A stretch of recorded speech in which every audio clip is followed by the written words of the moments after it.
you are looking forward for an answer, means there are two stages to go to Germany. One is when you have got the scholarship, and before that is when you did not get anything and you are thinking to basically prepare for a scholarship and thinking to fly to Germany for the higher education. Your question is for the preparation to get a scholarship, or after you get a scholarship and then? After getting the scholarship. If you could touch on both points, it would benefit. So before and after, maybe. So, some of you, 1/3 of you are doing graduation, so of course you will be preparing the stage when you did not even get the scholarship and you are preparing for it. So first of all, you are at the right place and you have taken a very good decision to come in the lecture like this today, because this is the place where you will get the right information, okay? And you will get the authentic information. We were having a seminar, a program like this in IICT 2-3 months ago, which was organized by the DWIH Chennai. And you will not believe me, what we saw outside the IICT security main gate, that some private company people, they printed a catalog or a booklet or pamphlet sort of stuff, and they used this logo of study in Germany, all these flowers and Indo-German, this logo, and they prepared a booklet. And in that they say, okay, if you want to go to Germany, contact us.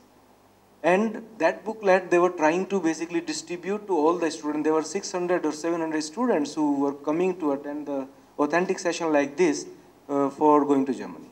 So one of us saw that and informed to the organizers, and they were very upset. They went to them and they asked, who are you, who sent you, and they ran away. So first of all, I think there are no brokers for study, for doing higher education in Germany, if I'm right. Am I right? Absolutely. Yeah. Absolutely. So there are no brokers. So you need not to go to any consultancy if you are planning to fly to Germany to do anything. Let it be a graduation, post-graduation, PhD. As one of our colleagues said, Shilpa said, that Germany is a fairly online country, particularly when it comes to the information. So Indians are very good in browsing the internet, and they know how to make best use of internet. So I think we should not be fooled by some private consultancies or something like that who claim that they will send you to Germany first. And you should rely on the internet, on the authentic sites or the lectures like this, which you can attend from time to time. They are very intensive lectures and they are very informative, number one. Number two, once you attend these lectures, then you basically know what you want to apply for.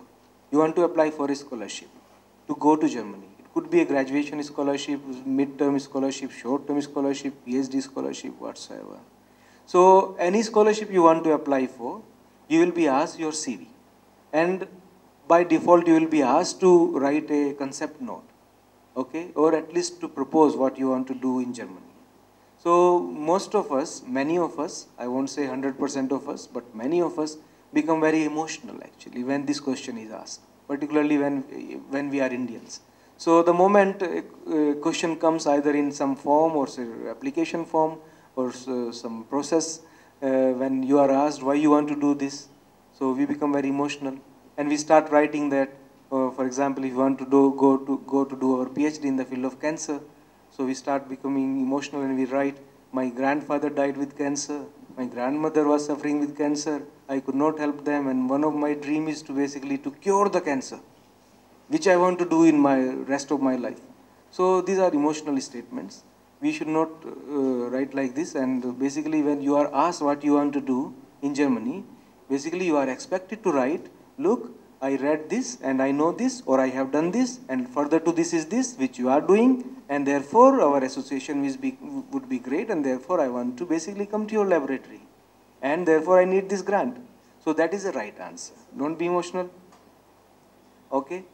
Then because this is a very often, when I discuss with German professors, they have complained that most of the applications or emails which we get from India, they sort of beg. And they keep telling their personal emotions, and which is not required. So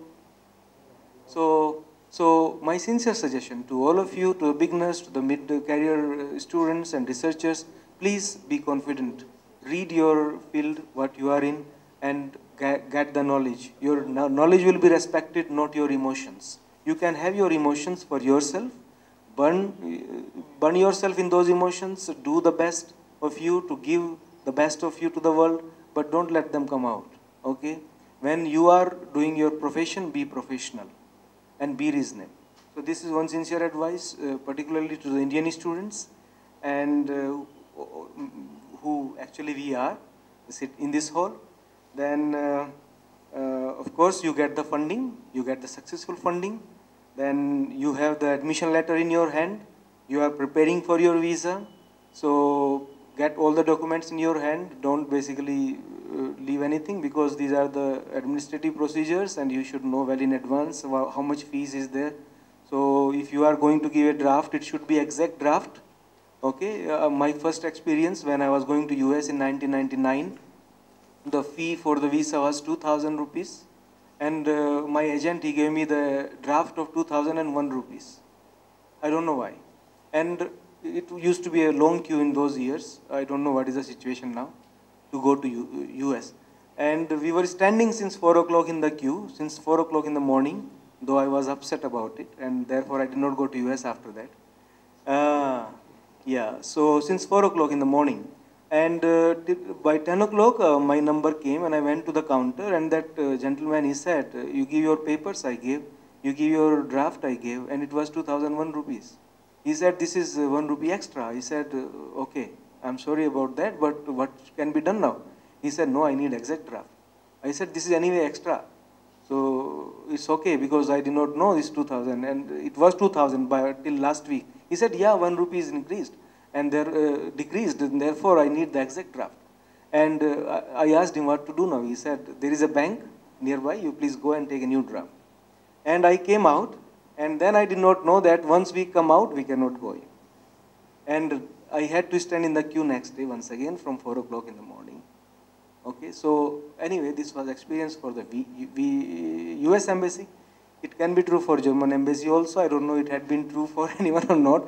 But from your end, you should be well prepared actually. And why to go with the wrong things in your hands? Go with the right things and get the things done in a professional way.